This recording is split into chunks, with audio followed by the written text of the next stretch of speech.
Rape के एक मामले में इलाहाबाद हाई कोर्ट का डिसीजन चर्चा का विषय बना हुआ है। इलाहाबाद हाई कोर्ट की एक टिप्पणी चर्चा का विषय बनी हुई है। इलाहाबाद हाई कोर्ट ने रेप के एक मामले में टिप्पणी करते हुए कहा और आरोपी को जमानत इस आधार पर दे दी, ये कहते हुए कि इसके लिए पीड़िता ही जिम्मेदार है। इस विषय को लेकर के सीनियर एडवोकेट्स क्या सोचते हैं, वकील इस पूरे मामले को लेकर क्या सोचते हैं, हमारे साथ खास बातचीत के लिए मेरठ के तमाम अधिवक्ता मौजूद हैं। उनसे हम चर्चा करेंगे और जानेंगे इलाहाबाद हाई कोर्ट के इस निर्णय को लेकर वो क्या कहते हैं।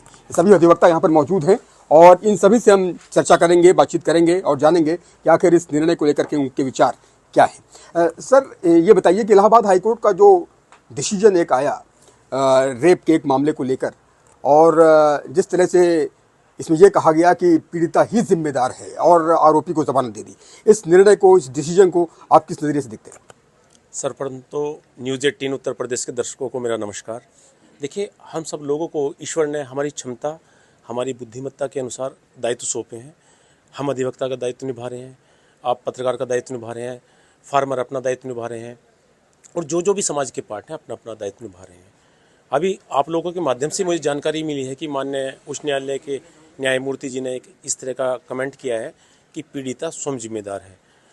हालांकि विधिक टिप्पणी करना तब उचित होगा कि जब पूरे उसको जजमेंट को एनालाइज कर लिया जाए, लेकिन प्राइमा फेसाई जब भी माननीय न्यायाधीश किसी जजमेंट को पारित करते हैं, कोई वर्डिक्ट पारित करते हैं, तो शब्दों का चयन बड़ी सावधानी से किया जाना चाहिए। मेरा मानना ये है, विक्टिम अगर कोई आगे बढ़ के रिपोर्ट दर्ज करा रही है तो उसके लिए बड़ी हिम्मत चाहिए और समाज को, सबको उसको साथ देना चाहिए कि उसने न्याय पाने के लिए अन्याय के विरुद्ध आवाज़ उठाई।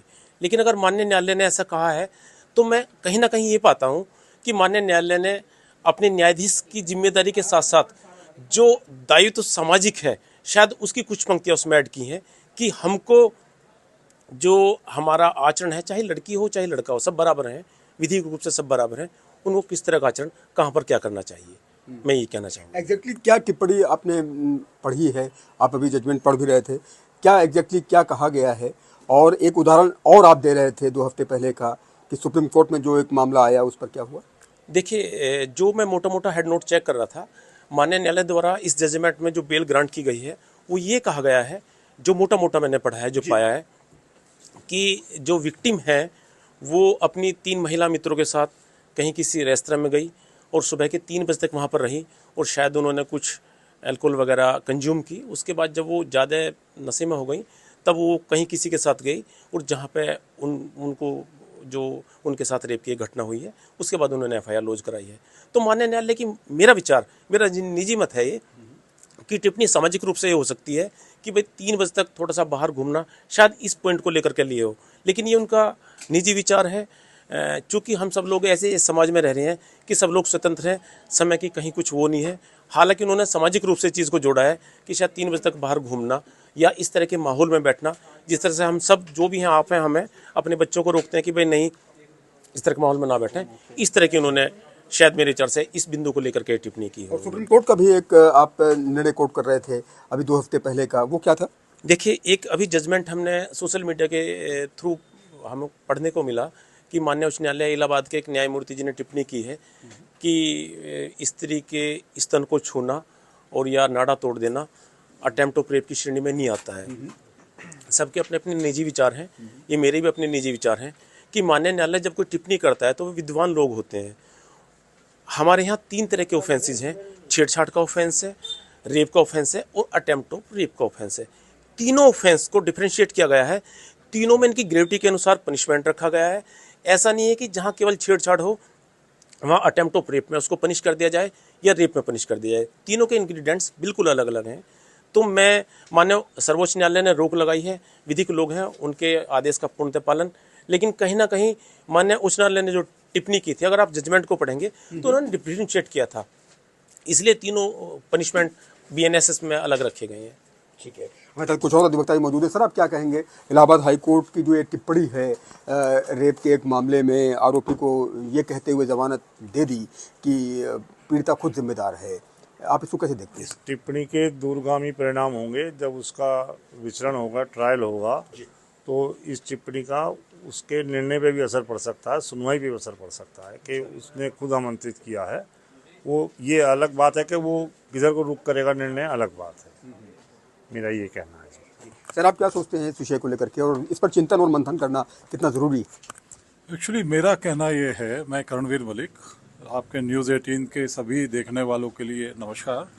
मेरा कहना यह है कि कानून को बिना तथ्य को और उसकी सर्कमस्टेंसेस को देखे किसी तरह की टिप्पणी नहीं की जा सकती।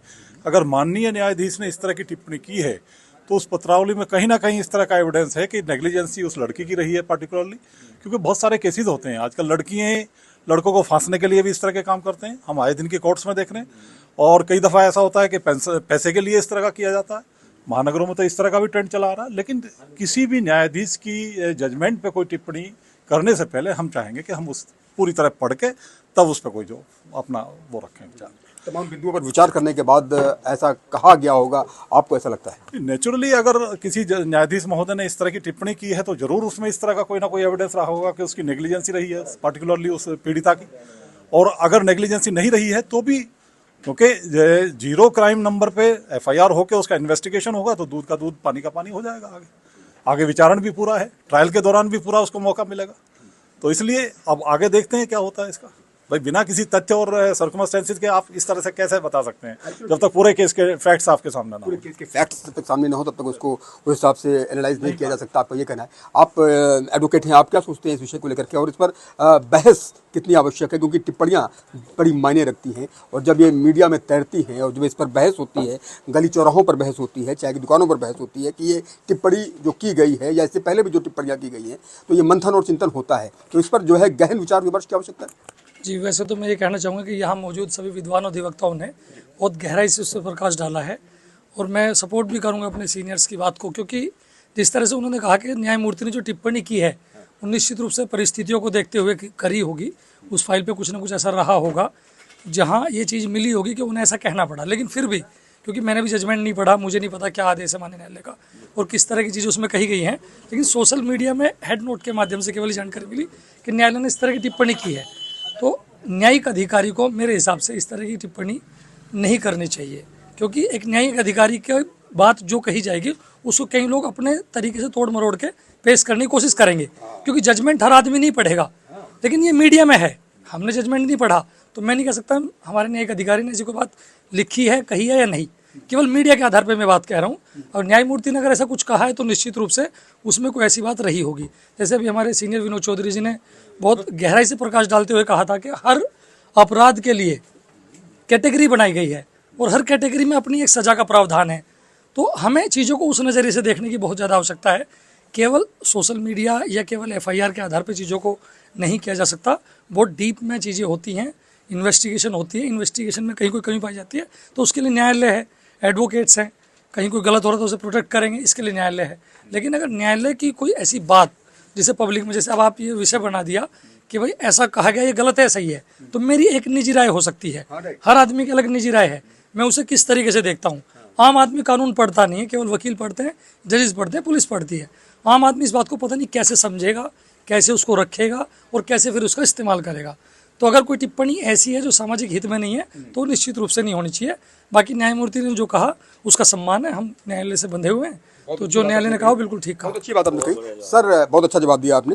सर आप क्या कहेंगे, जिस तरह से ये टिप्पणी हुई है, एक एक शब्द के मायने होते हैं, ऐसा आपने भी कहा कि एक एक शब्द, अगर उसमें ये टिप्पणी की गई कि पीड़िता ही जिम्मेदार है, जो हेडलाइंस में हम लोग भी पढ़ रहे हैं, सुन रहे हैं कि पीड़िता ही जिम्मेदार है, तो इसके कई मायने निकाले जा सकते हैं। तो इसलिए एक एक शब्द का बहुत गहरा असर होता है समाज में भी।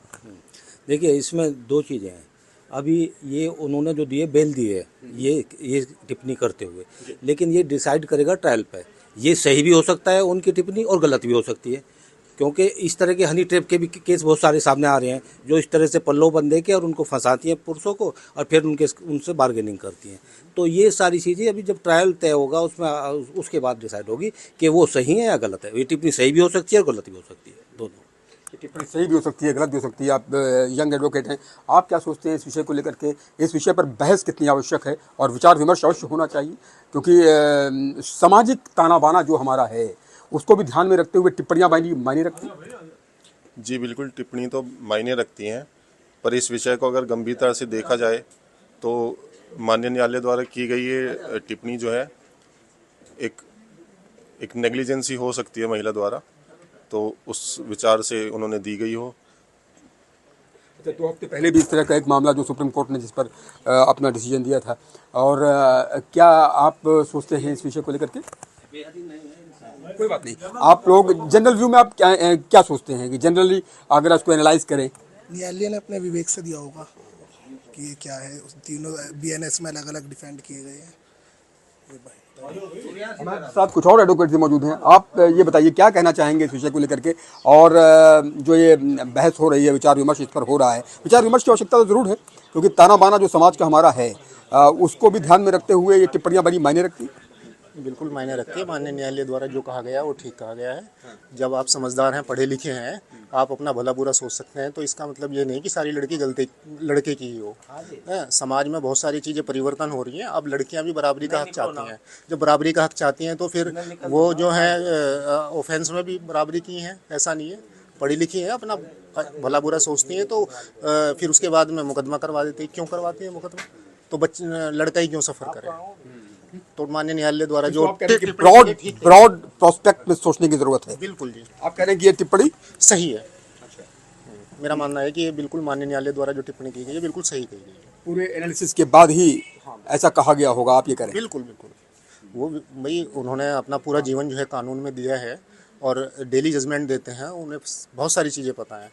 तो उन्होंने जो भी अपने डिसीजन में दिया है, जजमेंट में दिया है, वो बिल्कुल सही दिया है, कोई गलत नहीं। अच्छा, बीते दिनों सुप्रीम कोर्ट का भी एक मामला चर्चा में रहा, कौन सा? जिसमें जो है जी नहीं, वो तो एक्चुअली क्या है ना भाई, कोई भी अपराध जब पूरा होता है, जब वो पूरी तरीके से घटित हो जाए। चीज़ें क्या है कि बहुत सारी चीज़ें सर्कमटेंशल क्या होता है क्या नहीं होता, वो उस टाइम पता लगती है। तो वो ठीक है, माननीय सुप्रीम कोर्ट ने उसको जो है रिवोक कर दिया है, लेकिन सर्कमटेंसेस देखने चाहिए कि क्या हुआ था क्या नहीं हुआ था। ठीक है, बहुत बहुत धन्यवाद। हमारे साथ एडवोकेट चौधरी जी मौजूद हैं। आप कुछ और कहना चाह रहे थे, बताइए। देखिए, कानून में जो पर्टिकुलर रेप केसेस हैं, इनमें एक कंसेप्ट है सहमत पक्षकार। सहमत पक्षकार से अगर लड़की एक वैध उम्र रखती है और वैध उम्र के बाद दोनों सहमति से अपने संबंध बनाते हैं, तो वो रेप की श्रेणी में नहीं आता। अभी हमारे यहाँ 2 तरह के ट्रायल होते हैं। मैं श्रीवास्तव जी को दोष नहीं दूंगा, लेकिन मीडिया ट्रायल और कोर्ट ट्रायल। मीडिया ट्रायल में वो लोग भी हिस्सा लेते हैं कि जो कानून की बारीकियों को नहीं समझते हैं, और कोर्ट के ट्रायल में जो स्पेशलिस्ट लोग होते हैं वो हिस्सा लेते हैं। तो जो माननीय न्यायालय की टिप्पणी है वो केस की मेरिट्स, केस की एविडेंस, और जो एफआईआर है, जो एविडेंस कलेक्ट की है, मेडिकल रिपोर्ट है। अभी जैसे जिस केस का आप जिक्र कर रहे हैं, इसके मेडिकल के लिए ऑनरेबल मिस्टर जस्टिस साहब ने कोर्ट किया अपनी जजमेंट में कि हाइमन टोन पाया गया। जो शारीरिक दशा है उसकी वो टोन थी, लड़की का जो हाइमन था वो टोन था। तो वो उन्होंने खाली एक चीज़ पे नहीं गए, वो जजमेंट में एक चीज़ पे बेल नहीं दी, कई चीज़ों पे उन्होंने बेल दी है। तो ये हाइमन टोन है, दोनों तरफ जाता है। तो ये जरूरी तो आप ये कह रहे हैं कि ब्रॉड प्रोस्पेक्ट में भी इसको सोचने की आवश्यकता है। हाँ, एक व्यापक, एक सिर्फ एक संकुचित दायरा नहीं होना चाहिए, इसके पीछे बड़ा कारण है। बिल्कुल बहुत बड़ा तरह से देखना चाहिए। खाली हम एक बिंदु पे ना चले जाएं कि इस बिंदु पे बेल दिए, इस बिंदु पे बेल टिप्पणी पर फोकस ना करें। आप ये कह रहे हैं कि सिर्फ टिप्पणी पर ही फोकस ना करें इसका कि विषय वन लाइनर जो टिप्पणी है सब कि विक्टिम ही जिम्मेदार है, पीड़िता ही जिम्मेदार है, सिर्फ यही ना ध्यान दिया जाए, इसके पूरे ब्रॉड प्रोस्पेक्ट को देखा जाए कि आखिर ऐसा क्यों कहा गया, ऐसे क्या कारण रहे होंगे कि ये कहा गया होगा। बिल्कुल उनकी मेरिट के आधार पर कहा गया होगा, जरूर अगर ये कहा गया है। और इस केस में आप आगे क्या देखते हैं, क्या इसमें आगे हो सकता है? देखिए, ऐसा है कि जो अमूमन हमारे यहाँ का जो ट्रेंड है वो ये है कि जो बेल के स्टेज पे जो टिप्पणियां पारित की जाएंगी, माननीय न्यायालय उस पर लास्ट में एक लाइन जरूर खोलते हैं कि इन टिप्पणियों का ट्रायल पे कोई प्रभाव नहीं पड़ेगा। जो ट्रायल में एविडेंस आएगी वो ट्रायल उसके आधार पर तय होगा। बहुत बहुत धन्यवाद आप सभी लोगों का, आपने अपने विचार व्यक्त किए। तो आपने देखा कि किस तरह से आप लोग भी कुछ कहना चाहते हैं, बताइए। मैं 2 लाइन में अपनी बात कहनी चाहूँगा कि एक बहुत ही सूक्ष्म लाइन है, एक जो जस्टिस महोदय ने कही है, उसको आधार मानते हुए, है ना, उस टिप्पणी को, एक लाइन की जो टिप्पणी उसको आधार मानकर इस तरीके से जस्टिस महोदय को कोर्ट करना ठीक नहीं है, जब तक पूरे जजमेंट की जानकारी ना हो। अभी उच्चतम न्यायालय ने अपने एक मामले में भी कहा है 8 दिन पहले कि गवाह झूठ बोल सकता है लेकिन परिस्थितियां नहीं। और ये जो परिस्थिति जो साक्ष्य होता है ना, परिस्थिति, ये विचरण जब होता है उसमें सामने निकल के आता है।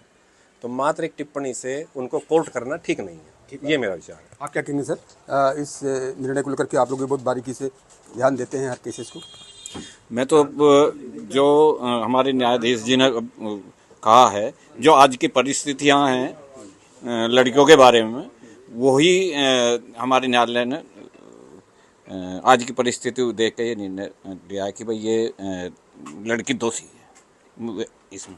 बहुत बहुत धन्यवाद आप सभी लोगों का। तो आप लोगों ने अपने विचार रखे, तो आपने देखा कि किस तरह से एडवोकेट्स ने अपने अपने मत दिए हैं।